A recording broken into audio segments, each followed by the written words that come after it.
I'm Joe Feeks, editor of Poultry Health Today, and with me is Dr. David French. He's a staff veterinarian for Sanderson Farms in Laurel, Mississippi. David, thank you so much for joining us today. Thank you. Appreciate the opportunity. You bet. Let's talk about antibiotics, and specifically a little more than a year ago, FDA came out with new guidelines for judicious use of all antimicrobials. How is this affecting your use of antimicrobials on a day-to-day basis at Sanderson Farms? Well, at Sanderson Farms, we have 3 veterinarians working in the field, and we've been concerned about judicious use of antibiotics long before there was any legislation regarding that. So I'd have to say it hasn't really changed the way we approach the business. It is exactly what we were doing already, and I think what any company with veterinarians on staff would be doing. We're all interested in maintaining these products, keeping them available to us as an industry, and being good stewards of the products that we've been given to use. Now, one of the distinctions that the FDA guidelines made is that it drew a line in the sand between the medically important antimicrobials and then what they call non-medically important things like anticoccidials and some other antibiotics that are not used in human medicine. Has that distinction made any difference in the way you manage antibiotics? It hasn't changed the way we manage antibiotics, but I think it's a huge distinction that the general public needs to be aware of, because as numbers are talked about with regard to the pounds of antibiotics that are used in animal agriculture, the general public needs to understand that the majority of those are products that would never even be used in human medicine. So I think it's an important distinction to make, and I'm happy to see them do that. Now, there is a trend in the industry, albeit a small one, to produce birds that are raised without antibiotics. Is this something that is doable on a large scale? I understand there might be a niche market for it, but looking at the volume of poultry that we produce in this country and also the global demand, do you feel that it's something that we could do? There are a lot of customers out there that would like antibiotic-free product. There are a lot of customers that could care less about antibiotic-free. They want sustainable, affordable poultry or meat products to purchase in the stores. I would say that certainly supplying the needs of the customer is important for the poultry industry. However, if we're put in a situation where 100% of the industry is going towards complete antibiotic-free production, that opens up the door for all kinds of problems. Such as? Well, the same thing happened in the UK several years ago when the UK decided to go antibiotic-free. And what happened as a result of that was a decision had to be made about, well, what do we do about the flocks that break with some sort of sickness? And in that particular scenario, the antibiotics that they were left to use to treat birds that were getting sick were antibiotics that were more likely to be medically important for the human population, like amoxicillin, which received very little use before that, but once they made a decision to go antibiotic-free, ironically, the humanly important antibiotics were the ones that were chosen to treat the sick birds.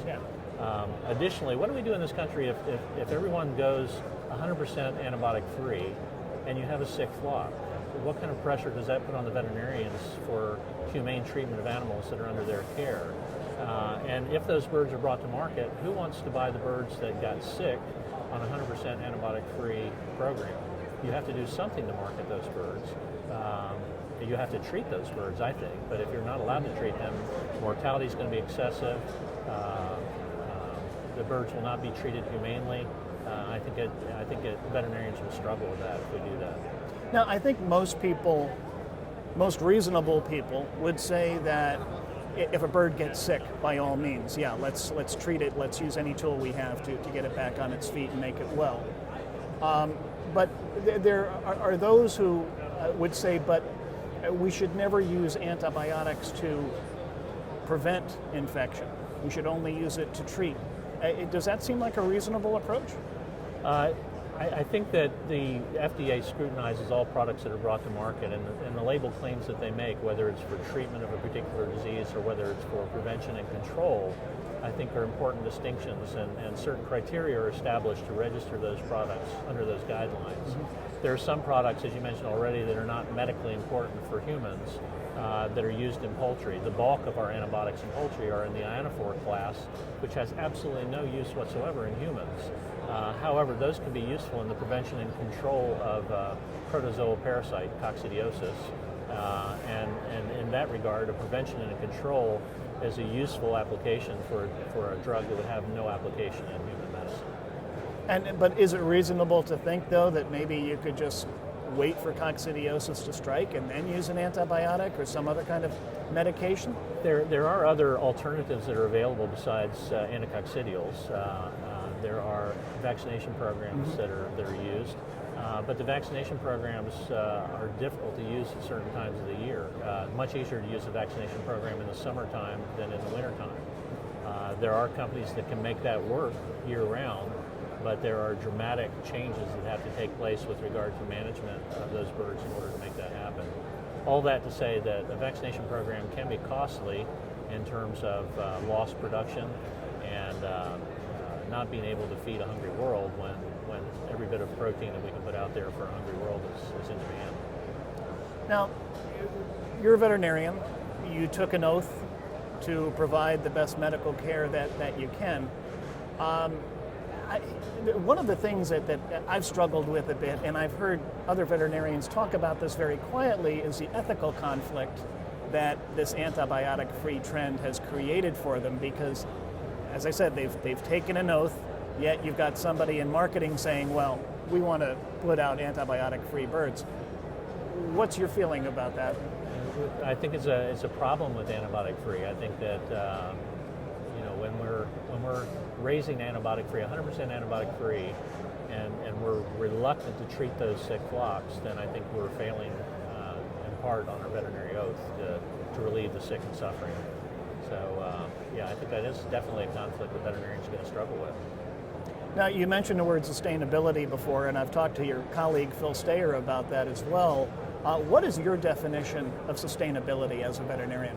I think just something that's going to continue to be a useful practice day in, day out, not something that we can do for a short term and decrease, for example, a product's usefulness. We're not interested in using products until they quit as an industry, because we essentially have no more new products being registered. So we have to take the products that we have, be good stewards of them, use them judiciously, and make sure that they're there for us in the future. Sustainable agriculture, I think, is a bigger concept, and that is, I think, the approach we take to feeding a hungry world. As we get more and more people that are demanding protein in their diet, as the wealth of the world is distributed to countries that might not have had that before, we have to remember that we're not just in the business of raising backyard flocks, we're in the business of trying to feed a hungry world. And that, to me, is sustainable agriculture, something that can continue to feed the growing population of people that are craving protein in their diet worldwide. Excellent point. We've been talking to Dr. David French at Sanderson Farms. David, thank you again for all your input. Thank you. Appreciate it.